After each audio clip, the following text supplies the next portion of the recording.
अब तौनी की तलाश बेसूद थी। शीरान इसकी असलियत समझ चुका था। हर चंद के वो एक वफादार साथी था और किसी के बहकावे में आकर शीरान के खिलाफ नहीं जा सकता था। ताहम इसकी कोई ख़ास हैसियत नहीं थी। वो अव्वल दर्जे का बुज़दिल और लड़ाई बढ़ाई से नावाकिफ़ था। वो सिर्फ मक्कारी या चर्ब ज़ुबानी से काम निकालना जानता था। चुनांचे शीरान ने उसे तलाश करने में वक्त ज़ाया करना मुनासिब न समझा और होटल की तरफ चलता रहा। वापसी के लिए उसने वही नाहमवार रास्ता इस्तेमाल किया था। वो होटल में दाखिल हुआ तो देखा कि टूटे हुए फर्नीचर की जगह नया फर्नीचर आ चुका था और होटल की हालत पहले से बेहतर हो गई थी। इस वक्त एक यूरोपीय टीम नजर आ रही थी। 6-7 लड़के और 3-4 लड़कियां मेज जोड़कर बैठे खुश गप्पियां कर रहे थे। चर्च की बू हॉल में फैली हुई थी। बाएं समत की एक मेज पर 2 मुकामी आदमी बैठे थे, जिनमें से एक दुबला पतला मदकूक सा आदमी था और दूसरे भद्दे से खदोखाल वाली एक औरत थी। काउंटर पर वही शख्स मौजूद था जिसकी हर बार शामत आ जाती थी। उसने शामत को हॉल के दरवाजे से दाखिल होते देख लिया। हर चंद के बाद में हालात दुरुस्त हो गए थे, लेकिन शीरान की सूरत ही उसके लिए खौफनाक थी। चुनांचे उसकी आंखों में बेचैनी के आसार नुमाया हो गए। वो इज़राबी अंदाज में सामने रखी हुई चीज़ों में रद्दोबदल करने लगा, जबकि शामत आहिस्ता आहिस्ता इसी की समझ बढ़ रही थी। निप्टू किसके लिए काम करता है? शीरान की पुकार उसके कानों से टकराई। वो फुआ का आदमी है, काउंटर क्लर्क ने जवाब दिया। तुम्हें ये बात कैसे मालूम हुई? वो जनाब मुझे, मेरा मतलब है, मुझे खुद निप्टू ने बताया था और दूसरे लोगों का भी यही ख्याल है। काउंटर क्लर्क ने जवाब दिया। तुम झूठ बोल रहे हो, आप किसी और से भी मालूम कर सकते हैं। काउंटर क्लर्क के हाथ नीचे की समत में रेंग रहे थे और फिर उसने एक बटन दबा दिया। लेकिन खुद फुआ कहता है कि निप्टू से इसका कोई ताल्लुक नहीं है। शीरान बदस्तूर कुर्राते हुए बोला। तभी इस इलाके के लोगों के लिए एक नया इंकशाफ है। किसी को इतनी जुर्रत कभी नहीं हुई कि फुआ से जाकर इसके बारे में मालूम कर सके, जबकि निप्टू फुआ के नाम पर ही गुंडागर्दी करता है। इस इलाके में सभी चूहे नहीं आते जनाब, बहुत से बेजिगरे भी होते हैं, लेकिन जब वो फुआ का नाम सुनते हैं तो खामोश हो जाते हैं और निप्टू ने लूट लेता है। शीरान ने चारों तरफ देखते हुए कहा और फिर यकायक मुस्कुराने लगा। तुम्हारा होटल हैरत अंगेज तौर पर बहुत जल्द दुरुस्त हो गया। वो काउंटर क्लर्क ऊपरी जीनों की तरफ देखकर खुश होंठों पर जुबान फेरने लगा। शीरान की निगाह भी बेख्तियार जीनों की तरफ उठ गई। 4 आदमी नीचे उतर रहे थे। इनमें 2 पस्ता कामत और घुटे हुए जिस्म के मालिक थे, 2 दराज कामत और सिड्डोल बदन वाले थे। इन चारों की निगाहें शीरान पर जमी हुई थी। शीरान ने एक लम्हे के लिए उन्हें देखा और फिर उन्हें नज़रअंदाज करके काउंटर क्लर्क का गिरेबान थाम लिया। बचाओ बचाओ! काउंटर क्लर्क हलक फाड़ कर चीख पड़ा, लेकिन शीरान की बेपना कुव्वत उसे काउंटर के अकब से निकाल लाई। वो शीरान के दोनों हाथों पर बुलंद हुआ और खुश कपड़ों में मसरूफ लोग बौखलाए हुए अंदाज में खड़े हो गए। सीढ़ियों से उतरने वालों को सुकून में कोई फर्क नहीं आया। वो मशीनी अंदाज में कदम कदम नीचे उतर रहे थे। बचाओ! काउंटर क्लर्क हलक फाड़ कर धाड़ा। तुम्हारा होटल इतनी जल्दी कैसे दुरुस्त हो गया? शीरान ने पुरस्कुन लहजे में पूछा। इसने ऊपर से उतरने वालों को नज़रअंदाज नहीं किया था, बल्कि पूरी तरह उनके लिए तैयार था। मुझे नीचे तो उतारो। अरे गिर जाऊंगा, ये क्या कर रहे हो? नीचे उतारो, मुझे नीचे उतारो, काउंटर क्लर्क बौखला कर कह रहा था। फिर वो हलक फाड़ कर धाड़ा। गधे के बच्चों, सीढ़ियों पर रेंग रहे हो, नीचे आओ, मेरी जान बचाओ, अरे मेरी हड्डियां टूट जाएंगी। वो चारों नीचे पहुंच गए। फिर उन्होंने बेहक वक्त हमला कर दिया। इस हमले के नतीजे में बेचारे काउंटर क्लर्क की चंद और चीखें उभरी थी।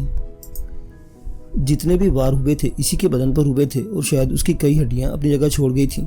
शीरान उसे छोड़ा तो वो किसी मुर्दा छिपकली की माने जमीन पर गिर पड़ा। इसके साथ ही शीरान उछलकर एक मेज पर चढ़ गया और फिर जब इन चारों के हाथ मेज पर पड़े तो शीरान इनके सरों पर से उछलता हुआ दूसरी मेज पर पहुंच गया, लेकिन उनमें से एक के सर पर पड़ने वाली ठोकर ने उसे उलट दिया था।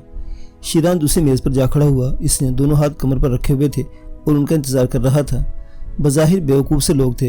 अगर वो चारों बेअकबक हमला न करते तो शीरान के लिए ज़्यादा मुश्किलात पेश आ सकती थी, लेकिन वो सब एक साथ चढ़ दौड़े थे और शीरान ने इस अफरा तफरी से भरपूर फ़ायदा उठाया था। जिसके सर पर ठोकर पड़ी थी वो तो चंद लम्हों के लिए बेकार हो गया, लेकिन बाकी तीनों फिर शीरान के करीब पहुंच गए। उन्होंने इसके पैरों पर हाथ डालने की कोशिश की, लेकिन शीरान ने उछलकर पहले जैसे अंदाज में उनकी पेशानियों पर कई ठोकरें लगा दी। 2 आदमी सर पकड़कर पीछे हट गए। उन्होंने गर्दनें झटकी और एक बार फिर हमलावर हुए। पहला शख्स जिसके सर पर ठोकर पड़ चुकी थी अब वो तैयार हो चुका था। इसने एक कुर्सी उठा ली थी। फिर ये कुर्सियां मेज़ों पर पड़ने लगी। शीरान छलावा बना हुआ था। वो कभी एक मेज़ पर होता तो कभी दूसरी मेज़ पर नजर आता। काउंटर क्लर्क बेचारा अब इस काबिल नहीं था कि इस नए फर्नीचर को टूटते हुए देख सकता। सफेद फार्म टोली चीखते हुए बाहर भागी। अलबत्ता वो बदशक्ल औरत और मर्द अब भी अपनी जगह खड़े थे। उन्होंने हॉल से भागने की कोशिश नहीं की थी और खामोशी से कोने से ये तमाशा देख रहे थे। उनकी आंखों में तहसीन के जज्बात थे। शीरान की उछल कूद इन्हें महफूज कर रही थी। मजाल है कि एक भी लड़ाकों से छू सका हो। वो मेज़ों के दरमियान छलावा बना हुआ था, कभी यहाँ कभी वहाँ, और इस पर हमला करने वाले बुरी तरह नर्वस नजर आ रहे थे। फिर इनमें से एक ने शीरान पर कुर्सी खींच मारी। जैसे ही शीरान ने इसे अपने हाथों पर रोका, कुर्सी वापस आई तो हमलावर को अपनी लपेट में लेकर पीछे गिरी। उसके सर से खून की चादर बह निकली थी। वो औंधा गिर पड़ा था। फिर उसने 2-3 बार हाथ पांव पटके और साकित हो गया। बाकी तीनों अफराद अब साकित नजर आ रहे थे। इनकी समझ में नहीं आ रहा था कि लड़ते रहे या निकल भागे। अगर निकल भागना शान के खिलाफ ना होता तो शायद वो इस वक्त भाग जाने ही को बेहतर समझते, क्योंकि जिस शख्स पर उन्होंने हमला किया था वो इंसान के बजाय कोई भूत ही मालूम होता था, और इस भूत ने बिलाखिर इन तीनों का भी खाना खराब कर दिया। वो बुरी तरह जख्मी होकर झूलने लगे थे। हाथ पांव हिलाते तो ये महसूस होता जैसे वो स्लो मोशन में जंग कर रहे हों। यहाँ तक कि उनमें से एक ऊंधी मेज़ पर लुढ़क गया। बाकी दो एक दूसरे को पकड़े हुए कोने में जा पड़े। शीरान अभी चाकू चौबंद और मुतमईन नजर आ रहा था। उसने अतराफ में देखा और फिर इसकी निगाह दोनों पर पड़ी। शीरान के होंठों पर मुस्कुराहट फैल गई तो वो दोनों भी भूंडे अंदाज में मुस्कुरा दिए। अफसोस और कोई नहीं है, आओ तुम दोनों भी आओ, शीरान ने कहा तो मर्द जानू बैठ को बोला, मास्टर हम बेजर लोग हैं, भला हमारा क्या कसूर, तुम्हारा जी चाहता है तो हमें भी पीट डालो। शीरान फिर हंस पड़ा। तुम्हारा क्या ख्याल है? उसे औरत की तरफ देखते हुए पूछा। मैं जानती हूँ कि तुम किसी औरत पर हाथ नहीं उठाओगे, चालाक मालूम होती हो, लेकिन तुम लोग यहाँ से भागे क्यों नहीं?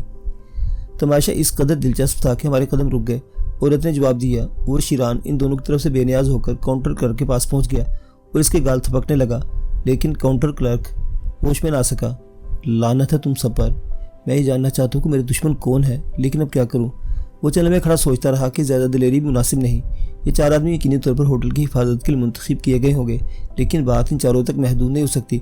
मुमकिन है चंद लम्हे बाद बाहर से कुछ लोग भी आ जाएं और होटल की इस बंद इमारत में अगर बहुत से अफराद से घेर लिया तो शेरखानी धरी की धरी रह जाएगी। वो कोई मशीनी आदमी भी नहीं था, चुनांचे उसने बाहर की जानिब कदम बढ़ाए और होटल से बाहर आ गया। कुर्बो जुबार में खामोशी छाई हुई थी। वो एक तरफ चल पड़ा। उसे उन दुश्मनों की तलाश थी जो इस पर पे दर पे हमले कर रहे थे। आखिर ये कौन लोग हैं? फुआ के बारे में अब उसका जहन साफ हो चुका था। उस जैसे लोग कम अज़ कम मक्कार दुश्मन नहीं होते। अगर वो दुश्मनी करते भी हैं तो खुलकर करते हैं। ये शीरान का ईमान था और आज तक उसने किसी दिलेर आदमी को मक्कार दुश्मन नहीं पाया था। वो सफ़र करता रहा। कैंप की जानिब रुख था। न जाने तौनी कहाँ मर गया था। कैंप पहुंचकर उसने एक जगह डेरा डाल दिया। समझ नहीं आता था कि अब क्या किया जाए। वो इंतज़ार करता रहा हत्ता कि रात हो गई। वो रात के दूसरे पहर तक जागता रहा और फिर गहरी नींद सो गया। रात पुरस्कून गुजरी। दूसरी सुबह उसने तौनी को देखा जो लड़खड़ाता हुआ चला रहा था। उसके चेहरे पर हवाइयाँ उड़ रही थी और उसकी हालत काफ़ी ख़राब मालूम होती थी। शायद वो इसे ही तलाश कर रहा था। शीरान उसे खामोशी से देखता रहा। तौनी की निगाह उस पर पड़ी तो तेज़ तेज़ कदमों से उसके पास पहुंच गया। ओ अजीज़ आका, तुम यहाँ हो और मैं तुम्हें सारी दुनिया में तलाश करता फिर रहा हूँ। सारी दुनिया देख ली तूने? शीरान ने कहा। हाँ अजीज़ आका, यकीन करो तुम्हारे बगैर कायनात इस कदर फीकी फीकी सी लगती है कि बयान नहीं कर सकता। मुझे लफ्ज़ों से नफ़रत है और वो शख्स जो मेरी तारीफ़ में गलत बातें करे मेरे लिए दुश्मन के मुतरादिफ होता है।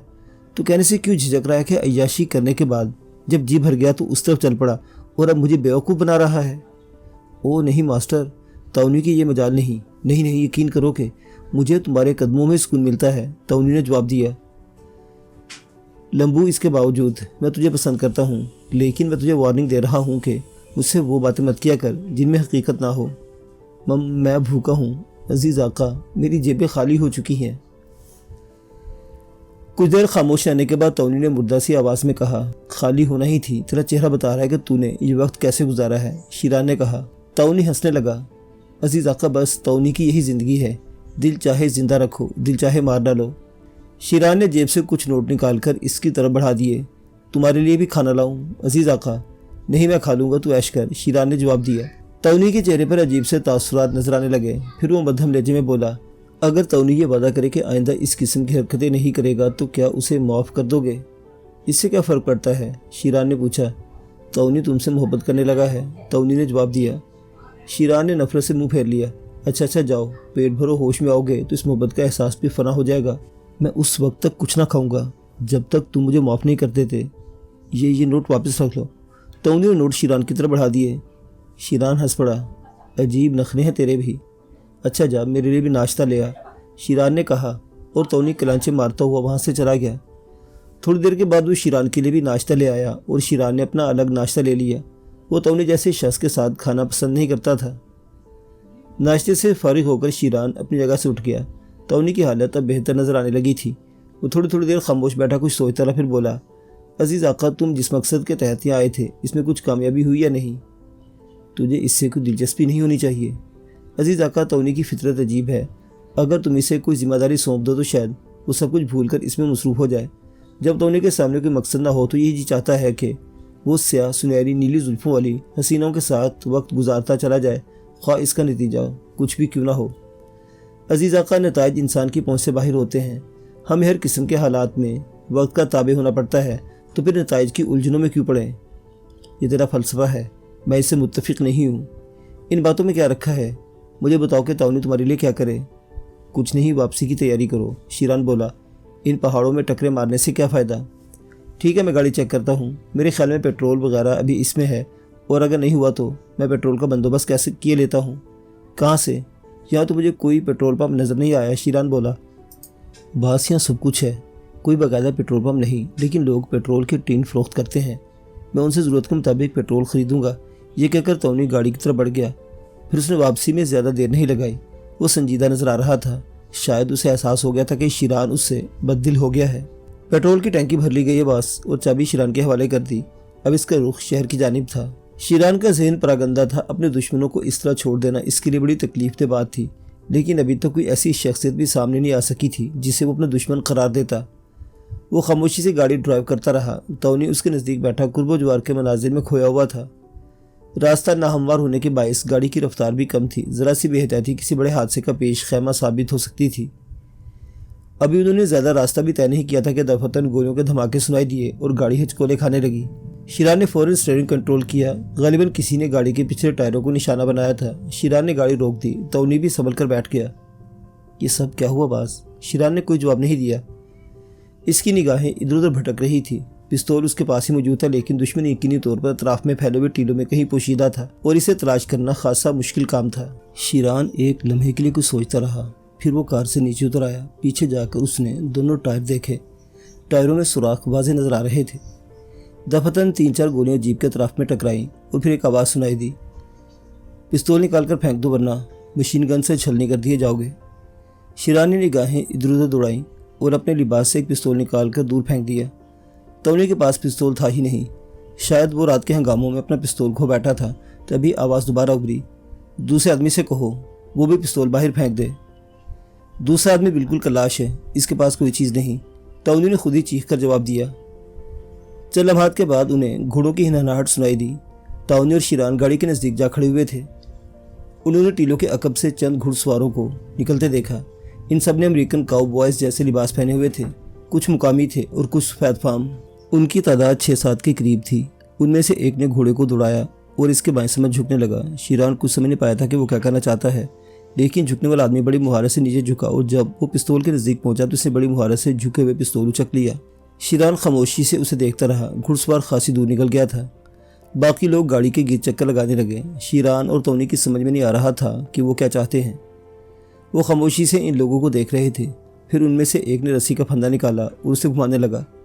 फंदा लहराता हुआ शिरान पर पड़ा और उसकी गर्दन से गुजरकर बाएं बाजू में फिट हो गया। दूसरे लम्हे रस्सी खींची तो शिरान अपनी जगह से खिसक गया। उसे एक ज़बरदस्त झटका लगा और वो कई कदम दौड़ता चला गया। फिर उसके पैरों ने ज़मीन छोड़ दी और नीचे गिर पड़ा। घुड़सवार ने उसे घसीटना शुरू कर दिया और इस बात से बहुत खुश था कि वो अपनी इस कोशिश में कामयाब हो गया है, लेकिन हकीकत इसे मालूम नहीं थी। दूसरे लोगों ने भी शायद ये समझ लिया था कि दुश्मन काबू में आ गया है, लेकिन शिरान था। उसने एक पिस्तौल फेंक दिया था, लेकिन दूसरा पिस्तौल उसके सीने पर बंधे हुए होलिस्टर में मौजूद था। शिरान घसीटता हुआ काफ़ी दूर निकल गया था। उसकी कोहनी और टखने छिल गए थे। दूसरे लोग तौनी की जानिब मुतवज्जो थे, जिसने दोनों हाथ सर पर रख लिए थे। वो यकीन कर चुके थे कि इनके दो रिश्तेदार काबू में आ चुके हैं, लेकिन अचानक एक धमाका हुआ और घुड़सवार की खोपड़ी खून उगलने लगी। सवार की खोपड़ी उड़ गई। घोड़ा जोर से ही निनाया और सवार का पाँव रुकाब में फंस गया। रस्सी उसके हाथ से छूट गई, लेकिन घोड़ा उसे लिए दौड़ता ही चला गया। शिरान पिस्तौल निकालने में कामयाब हो गया था। घोड़ा बर्क रफ्तारी से पथरीली चट्टानों पर दौड़ रहा था। सवार की शक्ल ही बिगड़ गई। खून की एक लकीर इन पथरीली चट्टानों पर बनती चली गई। फायर के बाद दूसरे लोगों ने भी सुनी। वो चौंक कर पलटे, लेकिन उन्हें अंदाजा नहीं था कि वो किस भयानक दुश्मन के चंगुल में फंसे हैं। मजीद 2 गोलियां चली और सबसे आगे वाले 2 आदमी निशाना बन गए। उनकी दिलखरा चीखें लहराई और वो घोड़ों से नीचे आ रहे। घोड़े बिदक गए। उनमें से एक घोड़ा दौड़ता हुआ आया जिस तरफ शीरान मौजूद था और शीरान जल्दी से पंजों के बल खड़ा हुआ। जो ही घोड़ा इसके करीब से गुजरा, शीरान अपनी जगह से उछला। उसने घोड़े की अयाल पकड़ी और फिर वो घोड़े की पूंछ पर था। दूसरे घुड़सवारों ने सूरत हाल देखकर इस पर अंधाधुंध फायरिंग शुरू कर दी, लेकिन शीरान अपने घोड़े को तेजी से आगे दौड़ाता ले गया। काफ़ी दूर जाकर वो पलटा। घुड़सवार उसी तरफ आ रहे थे। उसने पलटकर एक मर्तबा अपने घोड़े की पुश्त पर झुकाया और फिर एक फायर उनकी तरफ झोंक दिया। एक घुड़सवार ने फजा में कलाबाजी खाई और नीचे आ पड़ा। बकिया ने ये सूरत हाल देखी तो खुद को संभाल लिया। उनके आदमी जिस तेजी से हलाक हुए थे, उनके तहत उन्होंने अंदाज़ा लगा लिया था कि दुश्मन इतना नरम चारा नहीं है। उन्होंने अपने घोड़ों को मोड़ा और दूर तक चले गए, इतनी दूर के पिस्तौलों की रेंज से बाहर हो जाए। वहाँ से वो संभलकर उस तरफ आना चाहते थे और शीरान को इस दौरान ये मौका मिल गया था कि वो अपने पिस्तौल के खाली चैम्बर भर ले। घुड़सवारों की तलाश में उसकी निगाहें चारों तरफ भटक रही थी, लेकिन उसे नजर न आए। घोड़ा उसे उसी जगह काफ़ी दूर ले आया था जहाँ सड़क थी। वो एक ढलान में उतर आया। इस ढलान के चारों तरफ दरख्त थे जिनकी शाखें नीचे की तरफ झुकी हुई थी। वहाँ से गुजरते हुए शीरान को सर झुका लेना पड़ा ताकि नीचे झुकी हुई शाखों से टकरा कर वो जख्मी न हो जाए। वो इन शाखों के दरमियान से गुजरता चला गया। दरख्तों का ये इलाका खासा महफूज था, या वो कम अज़ कम उस अंधाधुंध फायरिंग से बच सकता था। वो आहिस्ता आहिस्ता आगे बढ़ता रहा। उसे यकीन था कि घुड़सवार वापस आएंगे, बल्कि उसे निशाना बनाने के लिए यकीनी तौर पर इस जंगल में दाखिल होंगे। दूसरे लम्हे उसके ज़हन में एक तरकीब आई। उसने दौड़ते दौड़ते चश्मे ज़दन में एक फ़ैसला किया और रिवाल्वर को दांतों में दबाकर लगाम ढीली करते हुए तेज़ी से घोड़े को आगे ले जाने लगा। सामने ही एक ऐसा दरख्त था जिसकी शाखें नीचे की तरफ झुकी हुई थी। उसने रुकाब से अपने पाँव ढीले कर दिए थे। जैसे वो शाख के नज़दीक आई, शीरान उछलकर उस पर लटक गया। घोड़ा इसके नीचे से निकलता चला गया। वो काफ़ी तेज़ रफ्तारी से आगे बढ़ गया था, जैसे किसी बड़ी मुसीबत से जान बची हो। शीरान एक लम्हे के लिए शाख पर झूलता रहा, फिर उसने अपने बदन को संभाला और तने पर पहुंच गया। यहाँ वो पत्तों की आड़ में छुपकर जायज़ा लेना चाहता था, चुनांचे उसने ऐसा ही किया। अब इसके ज़हन में एक मंसूबा जन्म ले रहा था। थोड़ी देर तक वो इंतज़ार करता रहा। घुड़सवार उसे नज़र नहीं आए थे, लेकिन ज़्यादा देर नहीं गुजरी थी कि घोड़ों की कदमों की चाप सुनाई दी। हर चंद की ये चाप बहुत आहिस्ता आहिस्ता आ रही थी, लेकिन शीरान ने उसे सुन लिया था। चंद लम्हों बाद उसे एक झाड़ी के अकब से एक घुड़सवार की झलक नजर आई। वो उसे गौर से देखने लगा। ये उसका घोड़ा नहीं था। फिर उसे सवार भी नजर आ गया। चारों घुड़सवार आहिस्ता आहिस्ता आगे बढ़ रहे थे और उनकी मोहतात निगाहें शीरान को तलाश कर रही थी। शीरान दम साधे उनकी कार्रवाई को देखने लगा। हर तरफ खामोशी छाई हुई थी। दरख्त के पत्ते तक खामोश थे, हवा भी नहीं चल रही थी। शायद यही वजह थी कि उसे दुश्मन के घोड़ों की सुमों की आवाज़ सुनाई दे गई थी, वरना घास पर यह आवाज़ सुन लेना मुमकिन ना था। वो आहिस्ता आहिस्ता चलते हुए शीरान के करीब से गुजरे। शीरान तैयार था। सबसे आगे 2 घोड़े थे और 2 उनके अकब में एक सीध में चल रहे थे। उनमें इतनी हिम्मत नहीं थी कि अलग अलग फैलकर शीरान को तलाश कर सकते। शीरान खामोशी से मौका का इंतज़ार करता रहा। चुनांचे 2 सवार आगे निकले, फिर उनके पीछे से एक और निकल गया। अब सबसे आखिरी सवार रह गया था। शीरान ने अपने बदन को तोला और पिस्तौल को दांतों में दबाए। एक बार फिर इसी शाख से लटक गया, लेकिन वो उस वक्त लटका था जब आखिरी सवार शाख के नीचे से गुजर रहा था। दूसरे लम्हे उसके पाँव घुड़सवार की गर्दन पर पड़े। ये भी मार्शल आर्ट्स का एक मखसूस दाव था। घुड़सवार की चीख भी न निकल सकी और वो लड़खड़ाकर औंधे मुँह घास पर जा पड़ा। उसका घोड़ा एक लम्हे के लिए बिदका, लेकिन फिर आगे बढ़ गया। अलबत्ता घुड़सवार के नीचे से गिरने से एक हल्की सी आवाज़ पैदा हुई जो घोड़ों की चापों से मुख्तलिफ थी, और इसी आवाज़ पर इसके तीनों साथी चौंक कर पलटे थे। पीछे जो उन्होंने ये मंजर देखा तो उनके हवास गुम हो गए, लेकिन दूसरे लम्हे संभल कर उन्होंने अंधाधुंध फायरिंग शुरू कर दी। शीरान फ़ौरन दोबारा दरख्त पर पहुंचा और अंधाधुंध फायरिंग शुरू कर दी, और ज़रा सी देर में उसके पिस्तौल के तमाम कारतूस ख़त्म हो गए। पिस्तौल दोबारा लोड करने का मौका नहीं था। उसने अपनी जगह छोड़ दी और उछलकर एक दूसरी शाख पर पहुंच गया। फिर दूसरे लम्हे नीचे कूद पड़ा। नीचे कूदते इसने गिरे हुए आदमी का पिस्तौल संभाल लिया। ये पिस्तौल बर वक्त उसके हाथ लगा था, वरना ये गोलियां उसका बदन छलनी कर देती। तीनों घुड़सवारों में से 2 लुढ़क गए, लेकिन एक जिंदा था और इसने शीरान को देख लिया था। वो शीरान का निशाना ले रहा था कि शीरान की गोली इसके दिल पर पड़ी और दूसरे लम्हे पिस्तौल उसके हाथ से उछलकर नीचे गिर पड़ा। शीरान ने अपनी जगह से छलांग लगा दी। वो नहीं चाहता था कि किसी की अंधी गोली का निशाना बने, लेकिन अब गोली चलाने वाला था भी कौन? इसका वो दुश्मन जिसे उसने पैरों से वार करके बेहोश किया था वही पड़ा हुआ था। शीरान कुछ देर इंतज़ार करता रहा। जब उसे यकीन हो गया कि अब उसके दुश्मनों से कोई जिंदा नहीं बचा, तो वो अपनी जगह से निकल आया, पिस्तौल हाथ में लिए आगे बढ़ा और उन तीनों के नज़दीक पहुंच गया। 2 की पेशानियों में गहरे सुराख थे। गोलियां हड्डी तोड़कर बदन में दाखिल हो गई थी और खून ऐसे बह रहा था जैसे पानी की धार बहती है। शीरान के होंठों पर मुस्कुराहट फैल गई। उसके तमाम दुश्मन उसके हाथों ख़त्म हो गए थे और ये दुश्मन जिससे उसने बेहोश किया था अब उसके रहमो करम पर था। चुनांचे शीरान आहिस्ता आहिस्ता उसके नज़दीक पहुंच गया। शीरान ने उसके नज़दीक बैठकर उसे टटोला, उसके गाल थपथपाए, लेकिन वो होश में न आया तो शीरान उसकी जेबों की तलाशी लेने लगा। मुकामी करेंसी, कुछ कागजात उसकी जेब से बरामद हुए। एक शिकारी चाकू भी उसके पास मौजूद था जिसे शीरान ने अपने कब्जे में कर लिया। पिस्तौल के अलावा और उसके पास कुछ नहीं था, अलबत्ता कमर से कारतूस की पट्टी बंधी हुई थी जिसे शीरान ने खोलकर अपनी कमर में बांध लिया और इसके बाद वो उसे होश में लाने की कोशिश करने लगा। काफ़ी देर तक वो ये कोशिश करता रहा, लेकिन उसे खुद भी अंदाज़ा नहीं था कि उसके पैरों की ज़रब कितनी शदीद तरीन है। शिकार को होश में लाने की अब तक की तमाम कोशिशें नाकाम रही थी। उसने झुंझुलाकर शिकारी चाकू खोल लिया और सफाक निगाहों से बेहोश पड़े शख्स को देखने लगा। फिर उसके हलक से गुर्राहट उभरी, अगर तुम अभी होश में नहीं आए तो फिर कभी होश में नहीं आ सकोगे, समझे? होश में आ जाओ। इसे एक ज़ोरदार लात बेहोश पड़े शख्स के पहलू में रसीद कर दी और बेहोश शख्स के बदन में हल्की सी ईंठन पैदा हो गई। मैं कहता हूँ जागो, होश में आओ। शीरान फिर गरजा और इस बार चाकू की नोक बेहोश पड़े हुए शख्स की पेशानी पर निशान बनाती हुई गुजर गई। पेशानी की लकीर से खून छलक आया और फिर यह खून कतरों की शक्ल में उसकी दोनों कनपटियों पर बहने लगा। होश में आओ, मैं कहता हूँ होश में आओ। शीरान की गुर्राहट बढ़ती जा रही थी। दफतन इसका चाकू वाला हाथ बुलंद हुआ और बेहोश के शख्स के बाजू में पेवस्त हो गया। इसके हलक से एक करबनाक चीख निकली और उसने आंखें खोल दी, लेकिन दूसरे लम्हे इसकी बाछों से खून फूट पड़ा। उसने खून की 2-3 कुल्लियाँ की और फिर तशंजुई अंदाज में उठने की कोशिश करने लगा। उसके चेहरे पर शदीद अजियत और सरासीमगी के आसार थे, लेकिन उठने की इस कोशिश में वो कामयाब न हो सका। उसकी गर्दन एक जानिब ढलक गई। तब शीरान को एहसास हुआ कि पैरों की ज़रब कुछ सख्त हो गई थी और यकीनी तौर पर इसकी गर्दन को नुकसान पहुंचा था। वह शख्स बार बार उठने की कोशिश करता रहा, लेकिन नाकाम रहा और चंद लम्हात के बाद वो धप से ज़मीन पर गिरा और उसकी आंखें फैल गईं। ओ कुत्ते, तुझे मरना नहीं चाहिए था। शीरान ने चाकू उसके बाजू से खींच लिया और खून आलूद चाकू को इसके लिबास से साफ करने लगा। वो झुंझुलाहट का शिकार हो गया था। इस वक्त इसके अंदर एक जुनूनी सी कैफियत पैदा हो गई थी। उसे यकीन था कि ये शख्स होश में आकर यकीनन जुबान खोल देगा और इससे अपने दुश्मनों के बारे में मालूम हो जाएगा। उस कमबख्त लड़की ने भी उसे नहीं बताया था कि उसके दुश्मन कौन थे। इसके बाद वो काउंटर क्लर्क से भी वो बात मालूम करने में नाकाम रहा था। फुआ ने पूरे वकार के साथ कह दिया था कि उसे शीरान से कोई दुश्मनी नहीं और उसने निप्टू से कोई हमला इस पर नहीं करवाया। तो फिर वो पुरस्रार दुश्मन कौन है? कौन हो तुम? अगर मर्द हो तो सामने आओ। उसके हलक से एक ज़ोरदार आवाज़ निकली, लेकिन वहाँ कोई होता तो सामने आता। अलबत्ता थोड़े फासले पर एक घोड़ा नज़र आ गया। शीरान की निगाहें घोड़े पर जम गई। उसके ज़हन में कुछ ख्यालात बेदार हो गए। जो लोग इस पर हमलावर हुए थे वो सब के सब जहन्नुम रसीद हो चुके थे और अब उनमें कोई ऐसा नहीं था जिससे शीरान इंतकाम ले सके। चुनांचे यहाँ रुकना बेकार था। सड़क तक पहुँचने के लिए घोड़े की ज़रूरत थी। चुनांचे वो घोड़े की जानी बढ़ गया।